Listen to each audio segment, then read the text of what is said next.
রিপোর্টগুলো দেখে ডাক্তার যখন বলল আমার ক্যান্সার হয়েছে আর খুব বাজেভাবে সারা শরীরে ছড়িয়ে পড়েছে, তখন আমি বেশ অবাকই হলাম।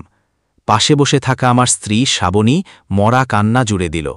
ওকে ধমক দিয়ে থামিয়ে ডাক্তারকে বললাম, কি বলেন ডাক্তার সাহেব, আমার শরীরে এত বড় একটা অসুখ অথচ আমি টেরেই পেলাম না। এমনটা তো হতে পারে না। রিপোর্টগুলো আরেকবার একটু ভালো করে দেখুন, হয়তো কোথাও ভুল হচ্ছে।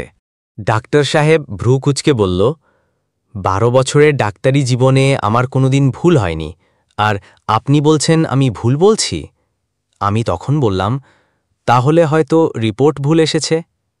ডাক্তার দীর্ঘশ্বাস ছেড়ে বলল, রিপোর্ট ভুল হওয়ার কোনো চান্সই নেই। এই শহরে আমাদের ক্লিনিকই সবচেয়ে ভালো ক্লিনিক। আপনি যদি আমেরিকাতেও গিয়ে টেস্ট করান, রিপোর্ট এটাই আসবে। বলতে খারাপ লাগছে, আপনার হাতে আর বেশি সময় নেই। একথা শুনে শ্রাবণীর কান্না আগের তুলনায় দ্বিগুণ বেড়ে গেল।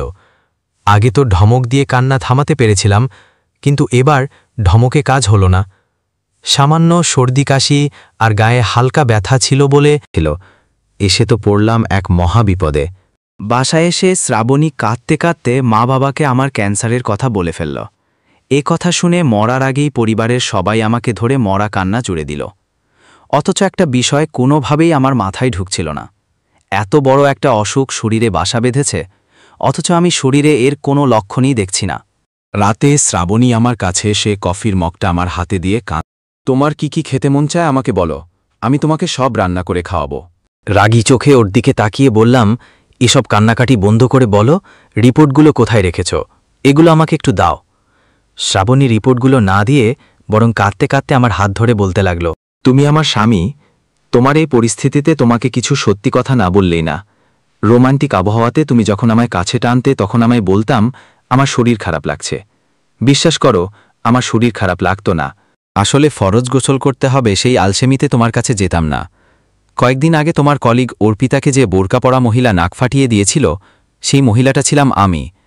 তোমার সাথে দাঁত বের করে হেসে ছবি তুলে ফেসবুকে দিয়েছিল, সেটা আমার সহ্য হয়নি, তাই ওর নাক ফাটিয়ে দিয়েছিলাম। আর একটা কথা, তুমি যখন আমায় বকাঝকা করতে তখন আমি তোমার রাগ কমানোর জন্য তোমায় 1 কাপ কফি বানিয়ে দিতাম। আসলে প্রতিশোধ নেওয়ার জন্য সেই কফিতে আমার থুথু মিশাতাম। কথাটা শোনার পর আমি যখন কফির মগের দিকে তাকালাম, তখন শ্রাবণী বলল, বিশ্বাস করো, আজ কফিতে থুথু দেইনি। আমি রাগে হাতটা সরিয়ে বললাম, তাই বলে আমাকে থুতু খাওয়াবে? এখন সামনে থেকে যাবে নাকি গাল লাল করে দিব?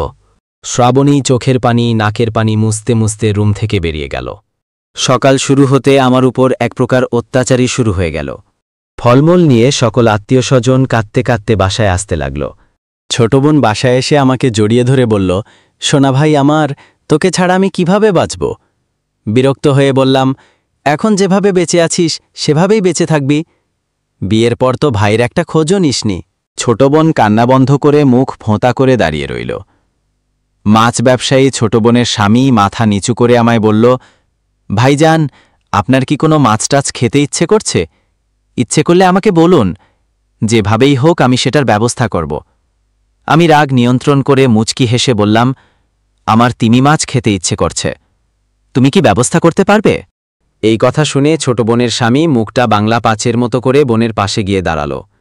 এসব ড্রামা দেখতে দেখতে ক্লান্ত হয়ে যখন সোফায় বসলাম, তখন এলাকার ছোট সোহাগ এসে আমার হাত ধরে বলল, ভাই, আমি জানি আপনি শ্রাবণী ভাবিকে নিয়ে খুবই চিন্তায় আছেন। আপনার চিন্তা করার কোনো দরকার নেই, আপনি শান্তিতে মরে যান। আপনি মারা যাবার পর আমি শ্রাবণী ভাবির দায়িত্ব নিব। আপনি যদি ভাবিকে আগেই একটু বলে রাখতেন তাহলে সুবিধা হতো। বিশ্বাস করেন, আমি ভাবিকে আপনার চেয়েও বেশি সুখে রাখব। এমনিতেই মেজাজ খারাপ, তার উপর এমন কথা শুনলে কার না মেজাজ খারাপ হবে? কত বড় হারামি, আমি বেঁচে থাকা অবস্থাতেই আমার বউ নিয়ে টানাটানি শুরু করে দিয়েছে। আমি সোহাগের পেছনে লাথি দিয়ে বাসা থেকে বের করে দিলাম। সবশেষে শুরু হলো মায়ের অত্যাচার। মা কাঁদতে কাঁদতে বলল, বাবারে, তোর কি কোনো বাজে নেশা ছিল? তুই ক্যান্সার বাঁধালি কিভাবে? আমি তখন বললাম, হ্যাঁ মা, আমি সব ধরনের নেশা একত্রে পেস্ট করে সকালে সেটা দিয়ে দাঁত ব্রাশ করতাম। এসব সার্কাস দেখে বারবার মনে হচ্ছিল, আমার যদি ক্যান্সার হয়েও থাকে তাহলে আমি ক্যান্সারে মরব না, এদের অত্যাচারে মরব। আমার পরিবারের লোকজন আমাকে রিপোর্টও দেখায় না, বাসা থেকে বেরও হতে দেয় না। একদিন রাতে সুযোগ বুঝে রিপোর্টগুলো হাতে নিয়ে বাসা থেকে বের হলাম। নতুন এক ডাক্তার দেখালাম। উনি আমাকে নতুন করে সব টেস্ট করতে বললেন, আর রিপোর্টগুলো দেখে জানালেন আমার কিছুই হয়নি, আগেরগুলো ভুল রিপোর্ট ছিল। আমি তখন ভাবতে লাগলাম, এই ডায়াগনস্টিক সেন্টারের নামে আমি মামলা করব, মরার আগেই আমাকে মৃত্যু যন্ত্রণা ভোগ করানোর জন্য। বাসায় আসতেই শ্রাবণী আমায় জড়িয়ে ধরে বলল, তুমি আমায় কিছু না বলে কোথায় গিয়েছিলে? আমি কিছু না বলে শ্রাবণীর দিকে রোমান্টিক দৃষ্টিতে তাকালাম। শ্রাবণী তখন বলল, জানো, আজ শরীরটা খুব খারাপ লাগছে। মনে হয় জ্বর আসবে। কথাটা শুনে আমি যখন চোখগুলো বড় বড় করে তাকালাম, তখনই শ্রাবণী আমতা আমতা করে বলল, না, আমি একদম ঠিক আছি, দাঁড়াও, আমি লাইট অফ করে আসি। একটা বিষয় প্রায়ই লক্ষ্য করা যায়, আমরা সামান্য কিছু টাকা বাঁচাতে কিংবা ডাক্তারের সাজেস্ট করা খুব সাধারণ মানের ডায়াগনস্টিক সেন্টারে টেস্ট করাই, ফলে প্রায় সময় ভুল রিপোর্ট আসে। যেখানে নামি দামি ডায়াগনস্টিক সেন্টারে ভুল রিপোর্ট আসার তথ্য আছে, সেখানে সাধারণ ডায়াগনস্টিক সেন্টারে ভুল রিপোর্ট আসা একেবারেই স্বাভাবিক। তাই টেস্ট করানোর আগে সবারই সতর্ক থাকা জরুরি। প্রিয় বন্ধুরা, এতক্ষণ সাথে থেকে গল্পটা শোনার জন্য অশেষ ধন্যবাদ।